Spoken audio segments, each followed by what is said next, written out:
Assalamualaikum warahmatullahi wabarakatuh. Alhamdulillah hamdan katsiran tayyiban mubarakan fih kama yuhibbu rabbuna wa yardah. Wassalatu wassalamu ala nabiyir rahmah wa ala alihi wa sahbihi wa man tabi'a hudahu ila yaumi yalqah. Qala Allah Ta'ala fi kitabil karim, Ya ayyuhalladzina amanu attaqullaha haqqa tuqatih wa la tamutunna illa wa antum muslimun. Ya ayyuhan nasu attaqu rabbakumul ladzi khalaqakum min nafsin wahidah wa khalaqa minha zawjaha وبث منهما رجالا كثيرا ونساء واتقوا الله الذي تساءلون به والأرحام إن الله كان عليكم رقيبا يا أيها الذين آمنوا اتقوا الله وقولوا قولا سديدا يصلح لكم أعمالكم ويغفر لكم ذنوبكم ومن يطع الله ورسوله فقد فاز فوزا عظيما أما بعد معاشر الحاضرين jamaah a'azzakumullah. Di kesempatan malam hari ini alhamdulillah kita masih diberikan oleh Allah Subhanahu wa taala berbagai macam kenikmatan, nikmat iman, nikmat Islam, dan juga kita masih diberikan berbagai macam nikmat yang lain, termasuk juga kemampuan kita bisa hadir di majlis ilmu di salah satu rumah Allah untuk kita mempelajari dan mengkaji ilmu syar'i, ilmu din, ilmu agama. Salawat serta salam semoga selalu terlimpahkan dan tercurahkan kepada Nabi kita Nabi Muhammad sallallahu alaihi wasallam, kepada keluarga, kepada kerabat, dan juga semoga terlimpah kepada seluruh sahabat radhiyallahu anhum ajma'in. Masyarul hadirin, ikhwatal iman, a'azzakumullah. Mari bersama-sama kita memperbaiki niat kita, meluruskan niat kita dalam kita mempelajari ilmu, karena ilmu adalah ibadah. Menuntut ilmu adalah ibadah, maka sangat butuh sekali untuk selalu memperbaiki niat kita, untuk selalu memperbaharui tujuan kita, agar supaya apa yang kita pelajari betul-betul menjadi ilmu yang bermanfaat buat kita. Kalau tujuannya, niatnya saja tidak diperbaiki, maka akan berbahaya. Sebab tanpa dengan niat yang benar, maka semua ibadah apapun bentuknya akan jadi rusak. Menuntut ilmu, belajar termasuk bagian daripada beribadah kepada Allah Subhanahu wa ta'ala. Maka kita niatkan kita menuntut ilmu, kita belajar yang pertama dalam rangka untuk menunaikan perintah Allah Subhanahu wa ta'ala. Bahwa kita diperintah oleh Allah Subhanahu wa ta'ala untuk menuntut ilmu syar'i, belajar. Fa'lam annahu la ilaha illallah. Ketahuilah, milikilah ilmu bahwa sesungguhnya tidak ada yang diibadahi dengan hak, dengan benar, melainkan hanya Allah. Ini perintah. Perintah untuk belajar, menuntut ilmu syar'i, menuntut ilmu din, menuntut ilmu agama.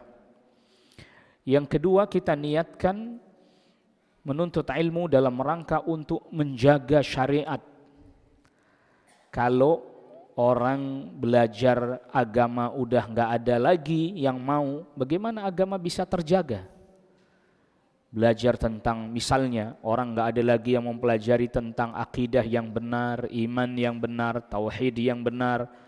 Orang nggak ada lagi yang mau belajar tentang sholat. Gimana orang bisa tahu salat?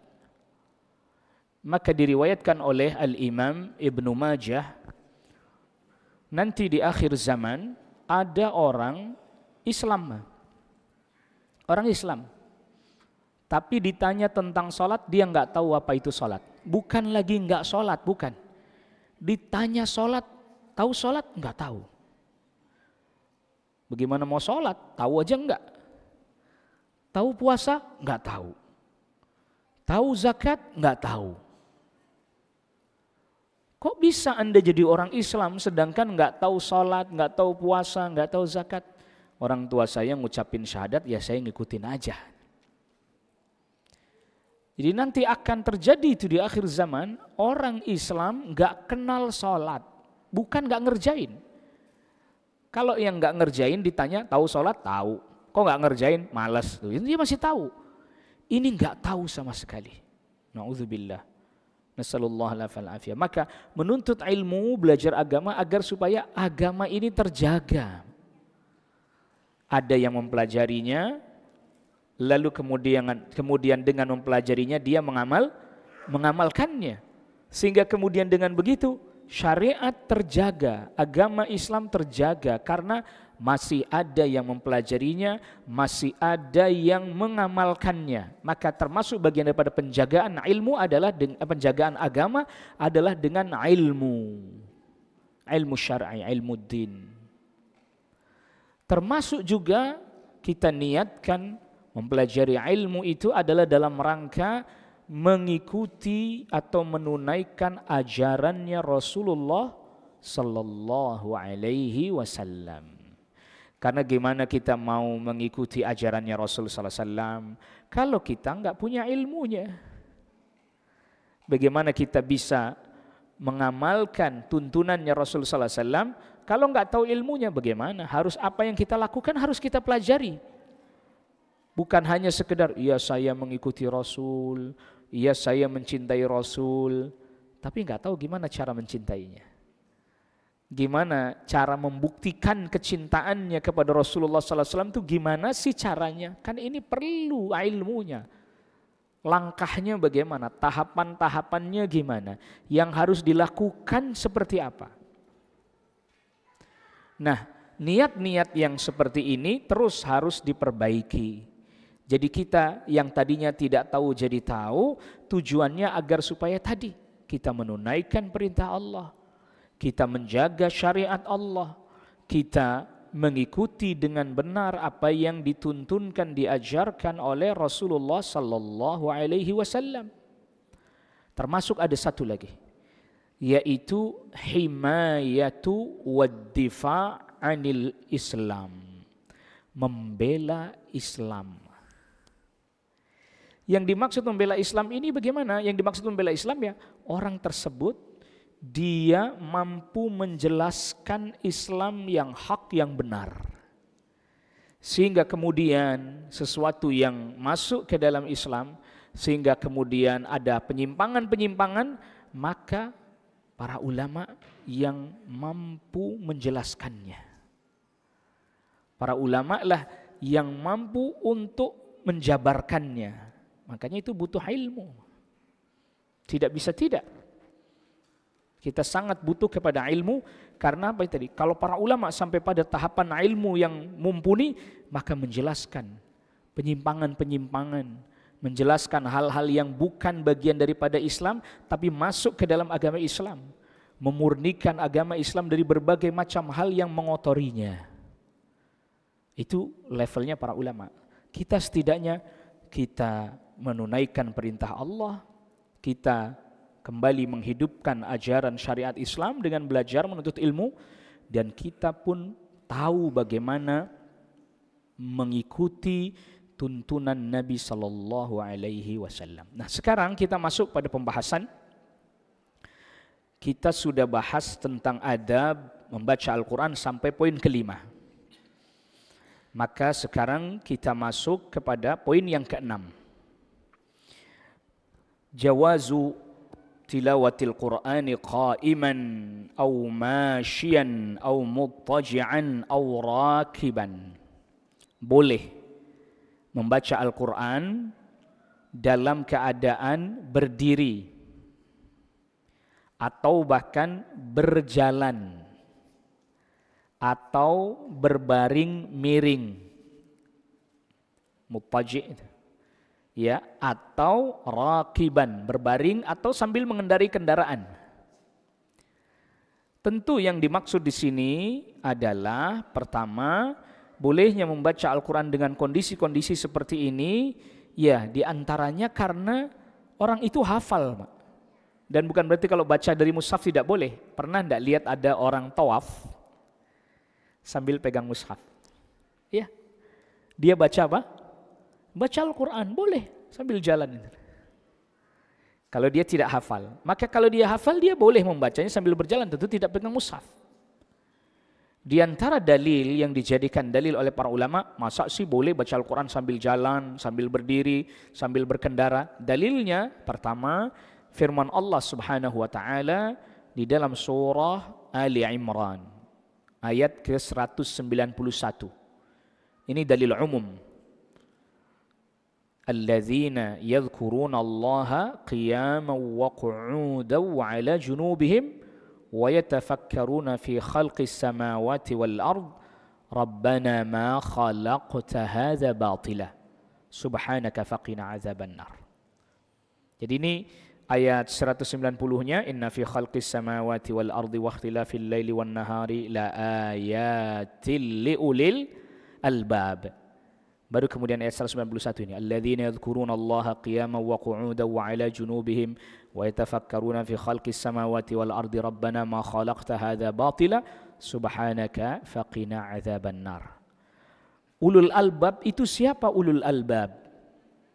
Orang-orang yang berzikir kepada Allah dalam keadaan berdiri, dalam keadaan duduk, dalam keadaan berbaring.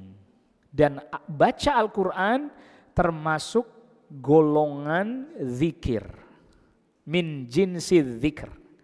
Bahkan para ulama mengatakan, termasuk yang dijelaskan oleh Syekh Abdul Razak di dalam salah satu karya beliau, kitab Fiqh Doa dan Zikir, menyebutkan bahwa seutama-utamanya zikir adalah, dibandingkan zikir mutlak yang lain, adalah membaca Al-Quran. Jadi membaca Al-Quran itu masuk ke dalam zikir. Namun dia paling utama dibandingkan zikir-zikir mutlak yang lain. Oleh karena itulah ayatnya bicaranya tentang zikir. Kok dijadikan dalil baca Al-Quran? Ya, karena baca Al-Quran termasuk bagian dari zikir.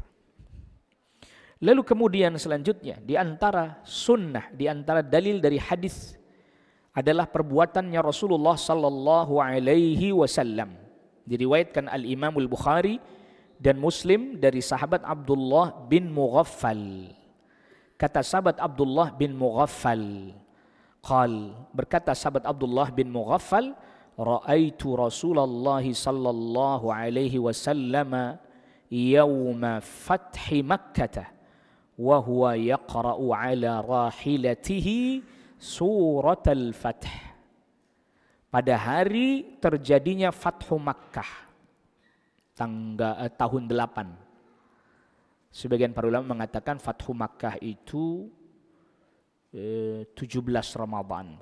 Ada yang mengatakan sebagian para ulama 17 Ramadan tahun 8 Hijriyah. Waktu itu Rasul sallallahu alaihi wasallam tidak berpuasa walaupun Ramadan karena safar, perjalanan. Ditambah lagi mau perang. Itu para sahabat udah nunggu-nunggu ini. Ini Rasul puasa atau enggak nih, siang-siang. Lalu tiba-tiba Rasul sallallahu alaihi wasallam minum di hadapan mereka semuanya. Oh, Rasul enggak puasa. Enggak puasa juga kita. Kenapa? Mau perang. Ntar ngadepin musuh lemes lagi. Ya, diberi keringanan, ditambah lagi safar, musafir, perjalanan. Kan dari Madinah ke Mekah. Musafir, dikasih keringanan. Nah, Kata Abdullah bin Mughaffal, aku melihat Rasul sallallahu alaihi wasallam di atas ontaknya pada hari Fathu Makkah, beliau sallallahu alaihi wasallam membaca surat Al-Fath. Inna fatahna laka fatham mubina. Di atas ontak Rasul baca suratul Fath. Itu jadi dalil boleh sambil berkendara ontak baca suratul Fath. Termasuk juga dalilnya adalah hadis dari Ummul Mukminin Aisyah radhiyallahu anha, istri Rasulullah sallallahu alaihi wasallam. Diriwayatkan oleh Al-Imam Al-Bukhari. Kata Ummul Mukminin Aisyah radhiyallahu anha, "Innan Nabiyya sallallahu alaihi wasallam kana yattaki'u fi hujri wa ana haidun thumma yaqra'ul Qur'an." Kata Ummul Mukminin Aisyah radhiyallahu anha, Rasul sallallahu alaihi wasallam pernah bersandar ke tubuhku atau meletakkan kepalanya di pangkuannya. Jadi Rasul sallallahu alaihi wasallam sedang di rumah, sedang bersama dengan istrinya yaitu Aisyah radhiyallahu anha, beliau meletakkan kepalanya di atas pangkuannya Aisyah radhiyallahu anha. Rebahan, berbaring, lalu kemudian pangkuannya Aisyah radhiyallahu anha jadi seperti bantalnya Rasul sallallahu alaihi wasallam. Wa ana haid, sedangkan pada saat itu aku sedang haid. Thumma yaqra'ul Qur'an, kemudian Rasul sallallahu alaihi wasallam membaca Al-Qur'an sambil rebahan, meletakkan kepalanya di pangkuannya Aisyah radhiyallahu anha. Rasul baca apa? Al-Qur'an. Maka ini menjadi dalil boleh. Dan para ulama mengatakan, kata Al-Imam Nawawi, boleh membaca Al-Quran di pangkuannya wanita yang sedang haid, istrinya maksudnya. Begitu juga yang sedang nifas. Berkata Al-Imam Al-Hafidh Ibn Hajar Al-Asqalani, pensyarah Sahih Bukhari, bahwa ini menjadi dalil boleh orang membaca Al-Quran di tempat yang berdekatan dengan tempat najis. Bukan di tempat najis, berdekatan. Boleh, tidak ada masalah. Mungkin sebagian kita pernah ada yang lihat ada di Masjid Nabawi, kan ada turun ke bawah kalau ke toilet, itu ada orang baca Al-Quran di sebelah, tapi di pintu depannya itu bacaan. Tidak ada masalah. Toiletnya masih ke bawah, Pak. Masih ke bawah, bukan dalam toilet. Toiletnya masih ke bawah, dia di depan pintu toilet, yang jaga toiletnya itu sambil baca Al-Quran. Boleh, ini dalilnya. Mungkin sebagian kita, orang depan pintu toilet kok baca Al-Quran sih? Depan, bukan di dalam toilet. Awas ini, awas, hati-hati. Jangan salah paham. Pulang-pulang paham salah. Di depan pintu toilet tuh Pak, di sebelahnya dia sambil jaga pintu toilet baca Al-Quran dia. Bahkan sebagian para penuntut ilmu bawa mushaf, bawa kitab-kitab ilmu, kitab-kitab hadis dititipin di sebelahnya dia. Turun ke bawah toilet. Jawabannya, pertanyaannya apa boleh? Boleh. Ini fatwa dari para ulama kita. Al-Imamul Hafidh Ibn Hajar Al-Asqalani fatwakan boleh. Baik, ini poin yang ke-6. Jadi boleh orang baca Al-Quran sambil berdiri, berjalan, dan seterusnya. Maka mungkin sebagian kita juga pernah ada yang lihat videonya Syekh Sudais ketika usianya masih muda. Sambil nyetir mobil, murojaah. Ya kan beliau hafidh. Beliau hafal Al-Quran. Sambil nyetir mobil apa? Murojaah, baca Al-Quran. Poin yang ke-7. La yamassul mushaf illa tahirun. Tidak boleh menyentuh mushaf kecuali orang yang dalam keadaan suci. Nah, dalil tentang permasalahan ini itu para ulama tidak menggunakan firman Allah Subhanahu wa taala yang di suratul Waqiah ayat 79, tidak. Karena yang di suratul Waqiah ayat ke-79, la yamassuhu illal mutahharun, itu yang di sana di Lauhil Mahfuz. Ya. Bukan mushaf yang ada di bumi. bukan mushaf yang ada di bumi. Karena ayat itu membicarakan tentang para malaikat. Membicarakan tentang para malaikat. Bahwa apa yang telah Allah Subhanahu wa taala tetapkan di Lauhil Mahfuz enggak bisa disentuh kecuali oleh al-mutahharun. Mutahharun itu terjemahnya yang disucikan. Memang betul ada sebagian para ulama menggunakan ayat ini sebagai dalil tidak boleh menyentuh Al-Quran yang mushaf yang ada di kita ini. Tetapi yang lebih kuat, yang lebih rajih adalah bahwa ini ayat membicarakan tentang para malaikat. Kecuali yang disucikan. Manusia tidak ada yang disucikan. Betul tidak? Manusia nggak ada yang apa? Nggak ada yang disucikan. Makanya coba perhatikan ayat sebelumnya. Fi kitabim maknun. Innahu ayat 77 ya. Innahu laqur'anun karim. Sesungguhnya itu adalah Al-Qur'an yang mulia. 78-nya. Fi kitabim maknun. Di Lauhil Mahfuz. Baru lanjutan ayatnya. La yamassuhu illal mutahharun, tidak boleh menyentuhnya kecuali yang disucikan.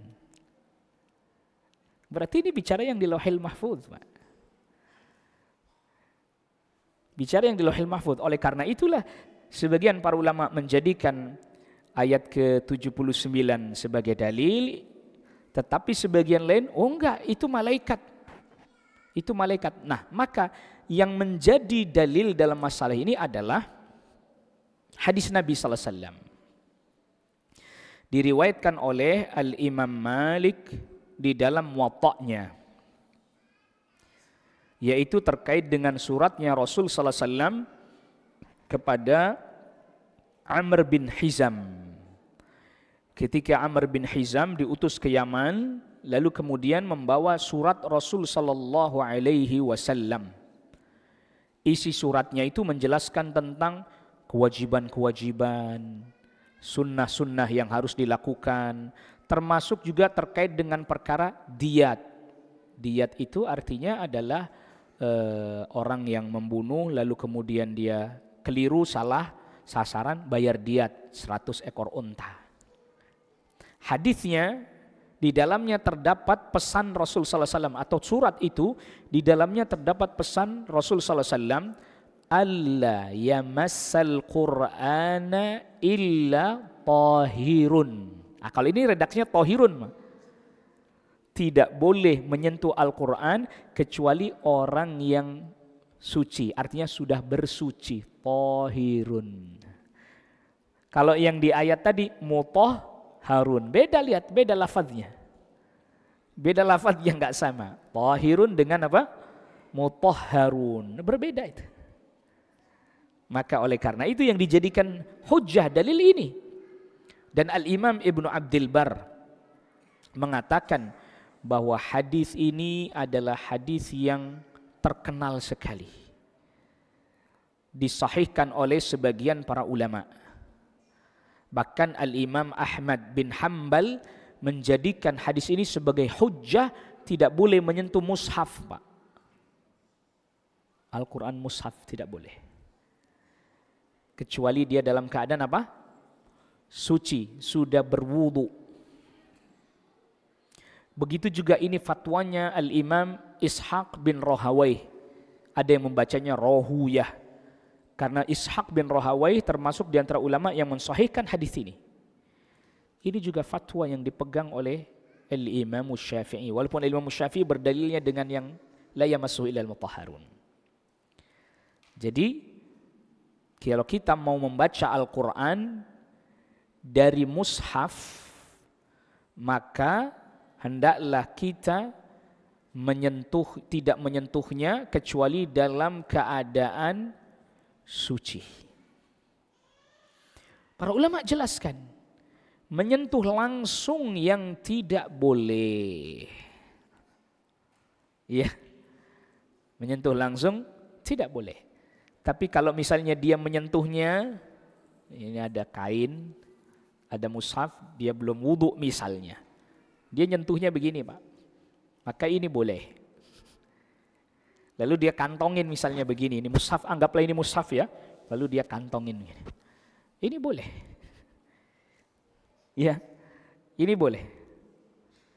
Nah, bagaimana misalnya kita belum wudhu, lalu kita dapati ada Al-Quran tergeletak di bawah, khawatir terinjak. Dan kalau kita wudhu dulu, khawatir udah keburu keinjak. Ya kalau itu segera ambil atau letakkan. Dalam rangka memuliakan apa? Al-Quran, mushaful Quran. Ya, begitu juga tidak boleh mushaf Al-Quran tentu dibawa ke toilet, ke WC. Ini tidak boleh, buang hajat, ya nggak boleh. Maka mushafnya taruh di luar. Taruh di luar. Maka tadi kita sudah sebutkan di Masjid Nabawi orang bawa mushaf atau para mahasiswa bawa tas isinya ada kitab hadis, ada Sahih Bukhari yang di dalamnya juga ada hadis Nabi, ada ayat-ayat Al-Quran, titipin di luar. Ya, dititipkan di luar. Jadi itu terkait dengan memegang mushaf. Ini hukum memegang mushaf. Hendaklah tidak memegangnya kecuali dalam keadaan suci. Ingat, yang dimaksud mushaf di sini yaitu yang tidak ada tarjamahnya, Pak. Murni mushaf ayat-ayat Al-Quran semua. Ketika ada tarjamahnya, para ulama termasuk Al-Imam Al-Hafidh As-Suyuti mengatakan terjemahnya biasanya jumlah kata dan kalimatnya lebih banyak dibandingkan ayat-ayat Al-Qurannya. Maka kalau begitu boleh disentuh. Boleh disentuh. Kenapa alasannya? Karena tarjamahnya lebih banyak komposisinya daripada ayat-ayat Al-Qurannya. Dan yang saya bawakan ini fatwanya para ulama, bukan fatwanya saya, awas jangan salah paham. Makanya saya berusaha sebutin ini ulama ini yang bilang, jadi bukan fatwa saya bukan mufti, bukan. Jadi saya cuma jelasin fatwanya para ulama. Maka misalnya seseorang membaca dari mushaf yang isinya ada tarjamahnya, apalagi sekarang kan sebagian mushaf bukan terjemah doang isinya Pak, ada tambahan asbabun nuzul, betul? Ada tambahan lagi misalnya keterangan lain, banyak penuh kan sekarang itu. Malah sebagiannya sudah ada terjemah perkata Pak, di bawah ayatnya perkata sudah ada terjemahnya, di samping masih ada terjemahnya lagi, maka berarti komposisi terjemahnya makin apa? Makin banyak. Maka yang seperti ini wallahu alam boleh dia pegang. Adapun poin yang ke-8, boleh membaca Al-Quran bagi orang yang hadas, kecil dari hafalannya. Jadi kita belum wudu, lalu kemudian kita apa? Mau baca Al-Quran dari hafalan? Boleh. Makanya misalnya ada santriwati sudah baligh, lalu dia apa? Haid, ujian hafalan Al-Quran. Nah ini nanti ada pembahasannya khusus. Kalau bagi yang junub, para ulama katakan tidak boleh. Ya, bagi orang yang junub tidak boleh. Bagaimana dengan wanita yang haid, lalu kemudian dia membaca Al-Quran dari hafalannya? Para ulama jawab boleh. Karena Ummul Mukminin Aisyah radhiyallahu anha pernah baca Al-Quran dari hafalannya sedangkan beliau dalam keadaan haid atau dalam semua keadaan. Makanya wanita haid, wanita nifas, dia boleh membaca Al-Quran dari hafalannya. Dengan diantara alasannya tidak ada dalil yang melarang hal tersebut. Tentu bukan pakai mushaf ya, bukan menyentuh apa? Mushaf, tapi dari hafalan. Makanya tadi santriwati, santri perempuan, dia ujian hafalan Al-Quran. Dia udah baca dari hafalannya atau baca tanpa menyentuh mushaf. Ujian tes baca Al-Quran, gurunya, ustadzahnya yang sedang tidak dalam keadaan haid bukain mushaf. Dia tinggal ngeliat gini, baca. Benar enggak tajwidnya misalnya. Atau kalau memang ujian hafalan, baca. Jadi fatwa para ulama mengatakan tidak ada dalil khusus melarang. Kalau yang tadi junub tidak boleh. Karena ada hadis dari sahabat Abdullah ibn Abbas. Ada hadis dari sahabat Ali bin Abi Thalib. Kana Rasulullah sallallahu alaihi wasallam yuqri'una al-Qur'an ma lam yakun junuban. Kata sahabat Ali bin Abi Thalib, Rasul sallallahu alaihi wasallam membacakan Al-Qur'an kepada kami kecuali beliau dalam keadaan junub, beliau enggak bacakan. Hadis diriwayatkan Imam Ahmad dan sanadnya hasan. Jadi Rasul sallallahu alaihi wasallam membacakan kepada para sahabat Al-Qur'an selama enggak junub. Beliau junub, beliau enggak bacakan dulu, mandi dulu baru kemudian membacakan. Di Rasul membacakan Al-Qur'an itu maksudnya mengajarkan Al-Qur'an. Jadi dahulu tuh para sahabat itu belajar Al-Qur'annya, Rasul bacakan, mereka dengerin. Hanya beberapa ayat saja, diulang-ulang, hafal. Jadi menghafal Al-Qur'an itu memang paling enak dibacain. Bukan kita sendiri baca ngapalin. Ada guru yang membaca, namanya yuqri'una, membacakan. Kita niruin, tuh paling enak begitu memang. Ngajarin Al-Qur'an tuh paling gampang begitu. Dibacain, tirukan. Dibacakan, ditirukan. 1 ayat ditirukan, 2 ayat ditirukan, 3 ayat ditirukan. Ulang lagi, hafal ntar itu dia.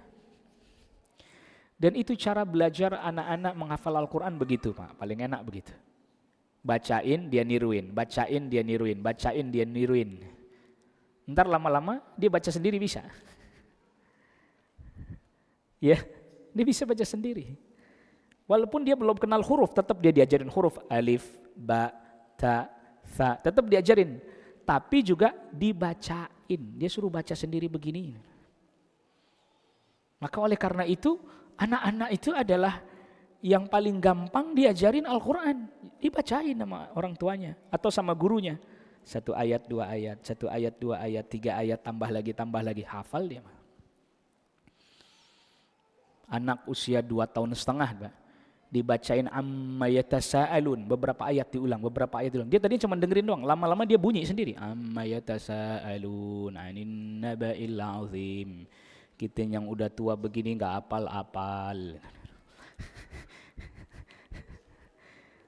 Itu ternyata metodenya udah diajarin oleh Rasul sallallahu alaihi wasallam. Makanya apa kata para sahabat? Kami itu menghafal Al-Qur'an enggak banyak-banyak, 10 ayat. Diulang lagi, 10 ayat, diulang lagi, 10 ayat, diulang lagi. Udah hafal, berusaha memahami maknanya, berusaha diamalkan. Karena ilmu itu kalau sudah dihafal, diulang-ulang, diamalkan, nempel enggak? Nempel. Kayak kita sholat Pak, bacaan sholat. Kita baca terus, nempel enggak? Nempel. Hafal enggak? Hafal. Saking hafalnya sehingga sholat baca enggak ingat makna. Saking apanya? Saking hafalnya. Baca sih, cuman nggak tahu artinya jadi subhanarabbil azim, subhanarabbil. Saking cepatnya gitu doang kedengarannya. Sat doang kedengarannya. Ini junub ya. Jadi orang yang junub tidak boleh baca Al-Qur'an. Adapun hadas kecil, hadas asghar. Tadi kita sudah singgung, boleh. Kalau dia membacanya dari apa? Hafalan. Sebagaimana hadisnya sahabat Abdullah ibn Abbas radhiyallahu anhuma diriwayatkan oleh Al-Imam Al-Bukhari. Al-Imam Al-Bukhari dan Imam Muslim meriwayatkan hadis dari sahabat Abdullah ibn Abbas. Sahabat Abdullah ibn Abbas pernah nginap di tempat bibinya Maimunah.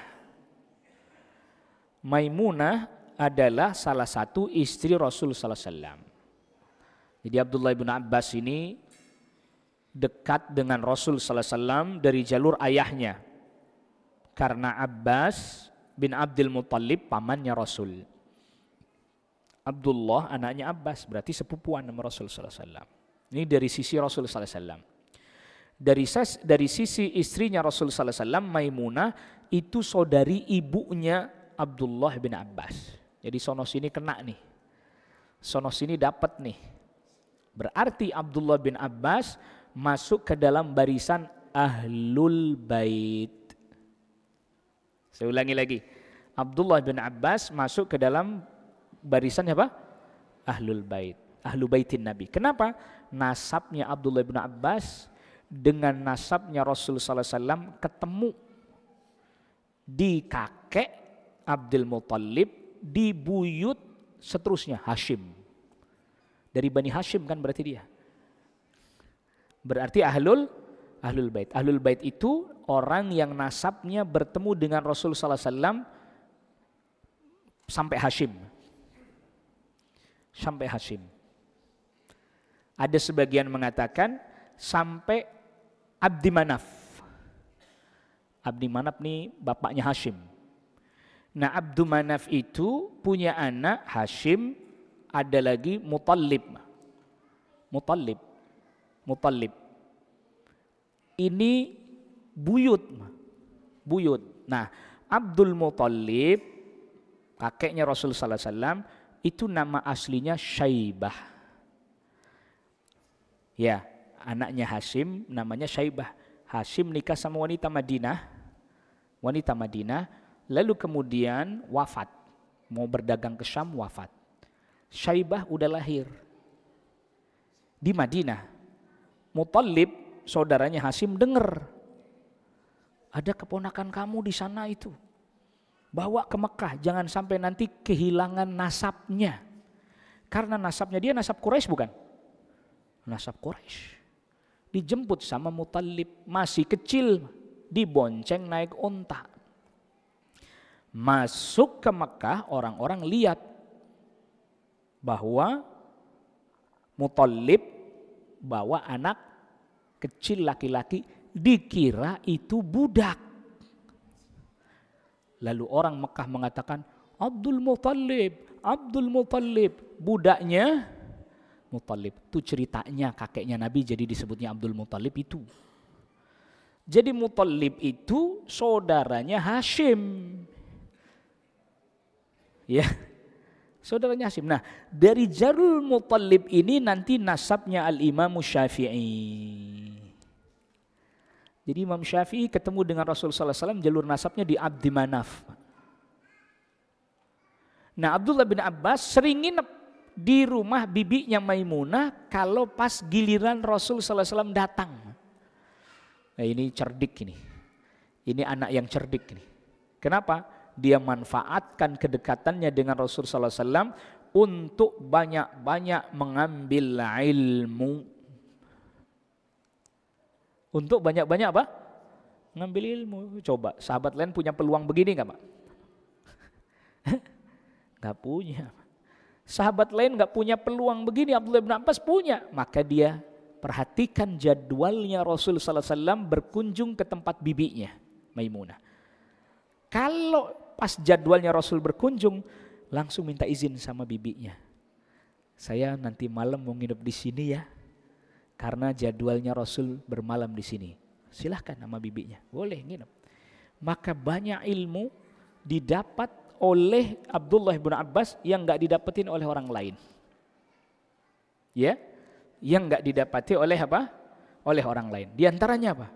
Ketika malam hari Rasul sallallahu alaihi wasallam terbangun di malam hari, lalu kemudian ketika Rasul sallallahu alaihi wasallam bangun di malam hari atau pertengahan malam, Rasul sallallahu alaihi wasallam usap wajahnya lalu membaca 10 ayat terakhir dari surah Ali Imran.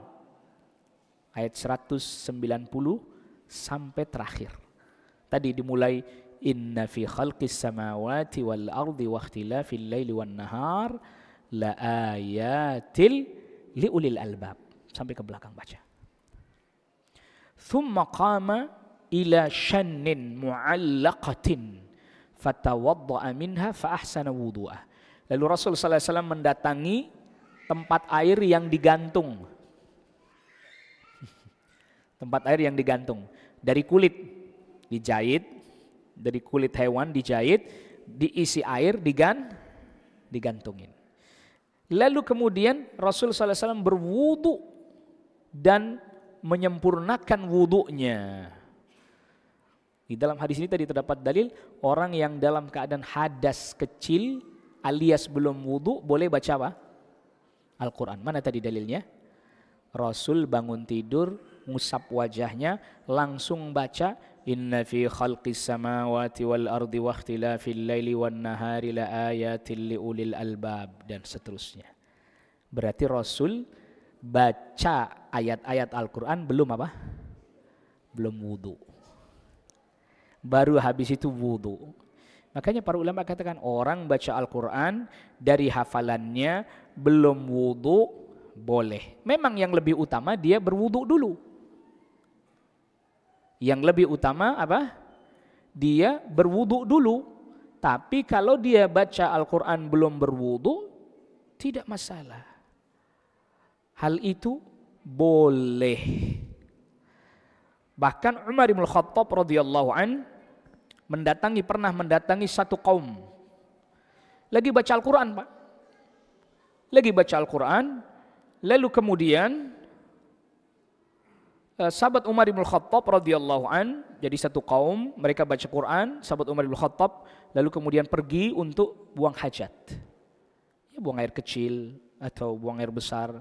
Lalu kemudian selesai istinja, kembalilah sahabat Umar bin Khattab radhiyallahu anhu, ini orang-orang lagi pada baca Al-Quran, langsung duduk baca Al-Quran. Lalu ada orang yang komplain, ya Amirul Mukminin, wahai khalifah, ataqra'ul Quran walasta ala wudu. Anda ini gimana sih khalifah? Masa baca Quran kagak wudu? Ya, Mak. Di Khalifah Umar ditegur ya sama orang. Gimana sih khalifah? Masa baca Quran enggak apa? Enggak wudu? Maka sahabat Umar bin Khattab berkata kepadanya, "Man aftaka bihadza?" Emang siapa yang kasih fatwa kamu enggak boleh? Musailimah, apakah yang kasih fatwa kamu? Musailimah. Musailimah, apakah yang kasih fatwa kamu? Musailimah. Musailimah itu yang nabi palsu itu, Pak. Kita kenalnya Musailamah. Ya, kita kenalnya apa? Musailamah. Para ulama bacanya Musailimah. Jadi kira-kira kita ngikutin yang para ulama, ngikutin apa orang-orang ini? Apa kamu dapat fatwa dari nabi palsu? Jadi artinya kita, Pak, tidak boleh mengingkari. Kita tidak boleh mengingkari ada orang belum wudu lalu dia baca Al-Quran dari hafalannya. Tidak boleh kita ingkari. Ini buktinya ketika Khalifah Umar bin Khattab radhiyallahu an melakukan hal itu, lalu kemudian ada orang-orang mengingkarinya. Khalifah Umar katakan, siapa yang kasih fatwa kamu begini? Apakah Musailimah? Nabi palsu itu yang kasih fatwa kamu? Artinya apa? Boleh orang membaca Al-Quran walaupun dia belum berwudu dari hafalannya. Ditambah lagi tadi, Rasul sallallahu alaihi wasallam pun melakukan hal tersebut. Maka itu menjadi contoh bagi kita. Nah, pertanyaannya selanjutnya, bagaimana orang yang hadas kecil baca Al-Quran dengan mushaf? Dengan apa? Belum wudu baca Al-Quran mushaf. Jawabannya tidak boleh.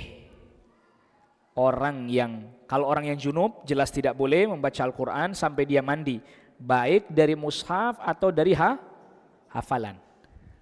Diulangi, orang junub tidak boleh baca Al-Quran dari mushaf atau dari hafalan.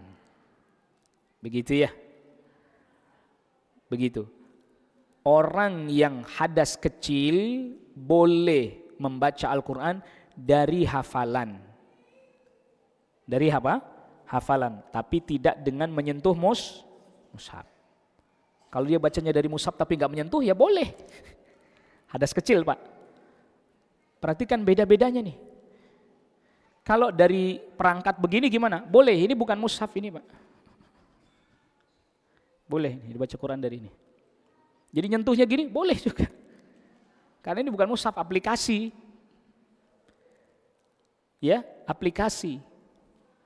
Agar supaya kita faham, jangan sampai salah faham.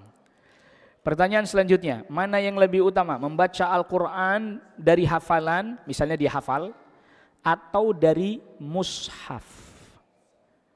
Sebagian para ulama mengatakan, ya kalau dia hafal, ya silahkan dia baca dari hafalannya. Ya, sebagian lain mengatakan, baca dari mushaf lebih utama karena dia melihat. Ditambah lagi membaca dari mushaf makin menguatkan hafalan. Yang jelas ini permasalahan terjadi perselisihan di antara para ulama, tetapi ya kondisinya tinggal bagaimana yang dia bisa. Kalau dia tidak hafal ya baca dari mushaf lah. Atau dia hafal tapi dia tetap berusaha baca dari mushaf agar menguatkan hafalannya. Namun orang yang membaca Al-Quran dari hafalannya dengan tidak memegang mushaf, sebaiknya ada yang menyimaknya. Sehingga apabila terjadi kekeliruan, ada yang apa? Mengingatkan. Ada yang mengingatkan. Lalu poin ke-9, tadi kita sudah singgung nih poin ke-9, boleh bagi wanita yang haid, yang nifas membaca Al-Quran dari hafalannya. Berbeda dengan junub. Berbeda dengan apa tadi? Junub. Junub tidak boleh sampai dia mandi. Jelas bedanya nih ya? Jelas bedanya. Jadi wanita yang haid atau yang nifas, dia boleh membaca Al-Quran dari hafalannya. Tentu bukan dari mushaf atau memegang mushaf. Dia boleh membaca dari hafalannya tanpa menyentuh mushaf.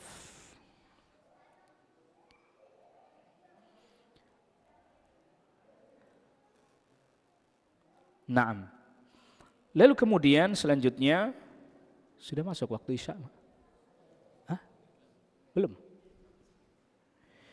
Istihbabu tanzifil fam bisiwaki qabla tilawati. Poin yang ke-10, dianjurkan membersihkan mulut dengan bersiwak sebelum membaca apa? Al-Quran. Kita dengarkan azan dulu, nanti habis azan kita lanjutkan sejenak, lalu kemudian iqamah. Wa sallallahu ala nabiyina Muhammadin wa alihi washabbihi wa sallama tasliman katsira.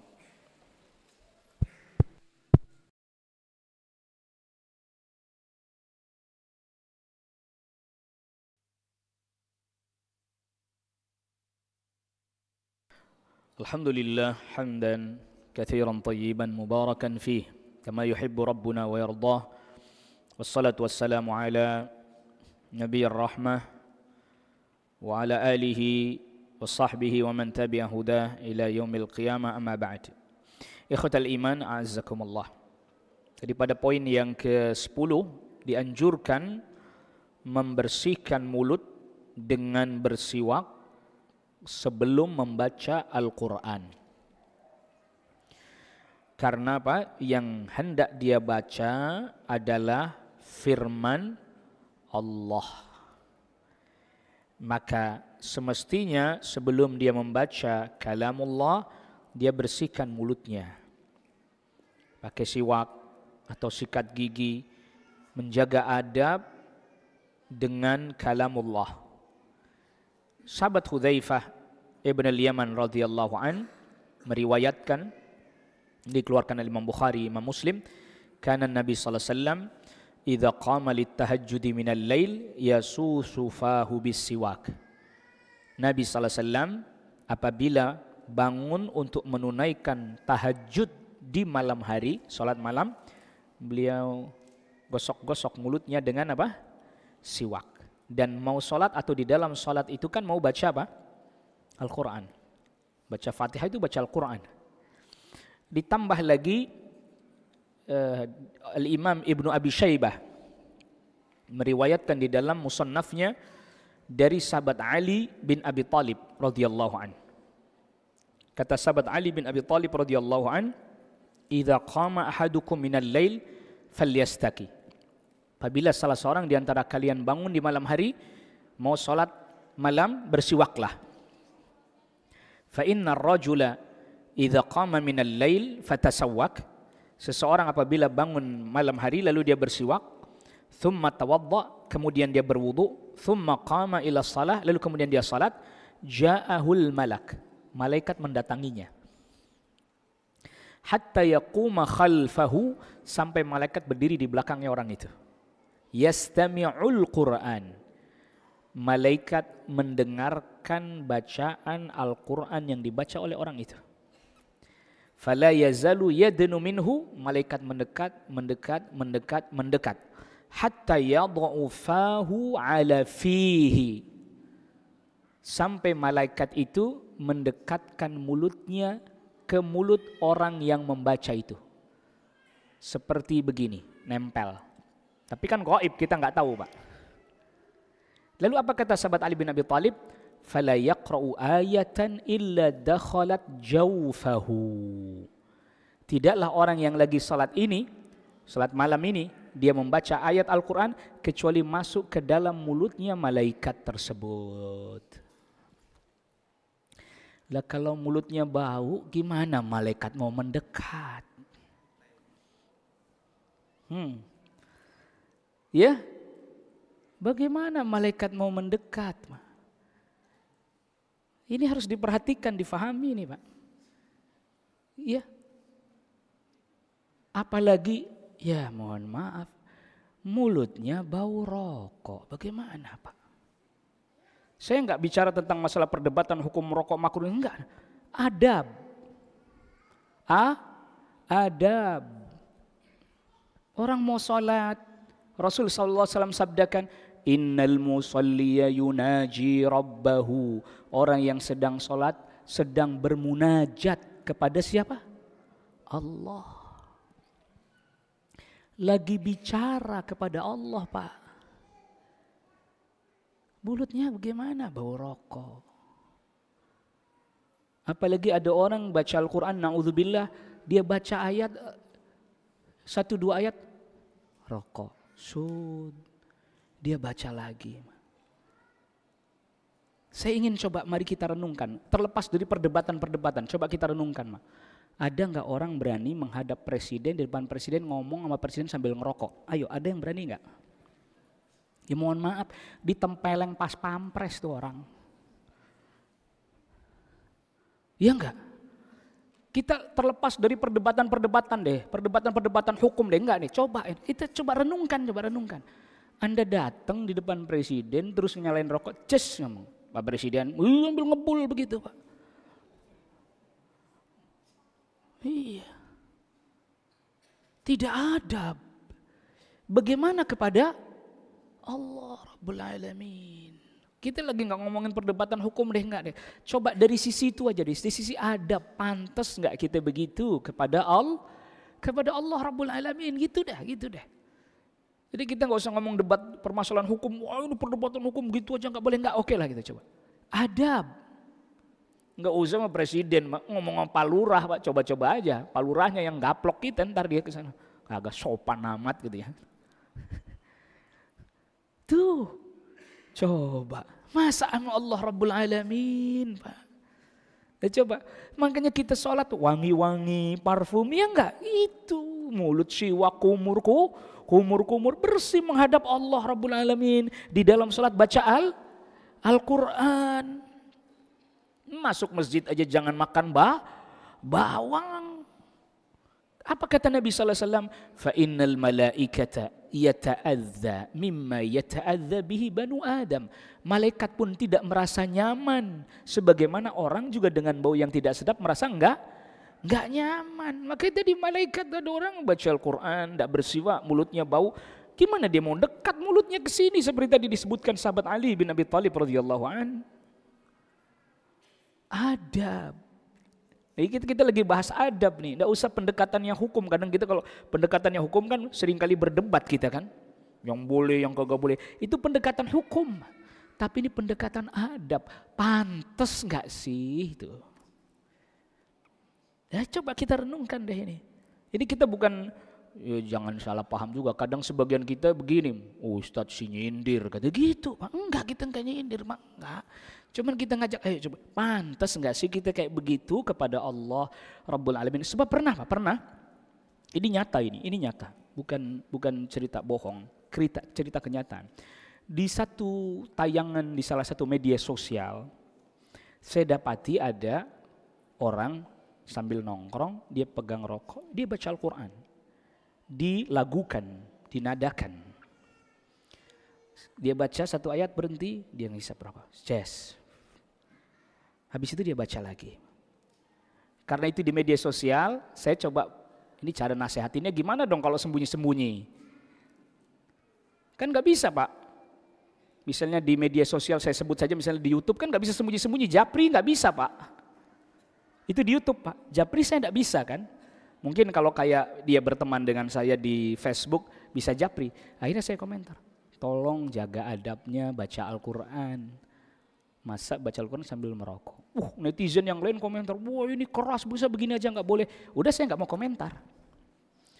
Yang penting kan saya sudah ingatkan. Maka sekarang kesempatannya majelis ilmu saya sampaikan. Kenapa?